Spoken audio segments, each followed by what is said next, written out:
Таулы өлке Райымбек ауданында референдум күні қариялар белсенділік танытты. Түске дейін ақ ауылдық ақсақалдар алқасының өкілдері түгел өз таңдауын жасады.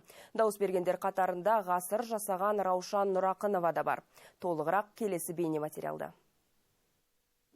Сарбастау ауылында тұратын Раушан әже 103-ке келді. Ол бүгін өз таңдауын жасап, көпке үлгі көрсетті.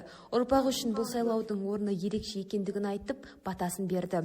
Ауыл тұрғындары да әжемізге ақ жаулығын жауып, ерекше құрмет көрсетті. Сайлаударың құтты болсын. Майлы сүтті болсын. Жақсылыққа жалғаса берсін. Сайлауда өз дауысымды бердім сұрағым.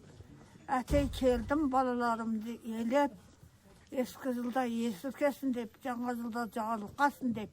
Референдум әр азаматтың үні естілетін, ел келешегіне ықпал ететін маңызды сәт. Райымбек жұртшылығы бүгінгі тарихи күнде белсенділік танытып, өз таңдауларын жасауда. Көп өзгерістер халыққа, елге сол жағдайларын ойлаған бұл референдум енді көп өзгеріс, жаңа Қазақстанға жаңа конституция болып, енді бердің бәрінде сол бәріміздің ойымыз сол енді мына жаңа өзгерістер елге, жерге пайдасы бар конституция деп ойлаймыз.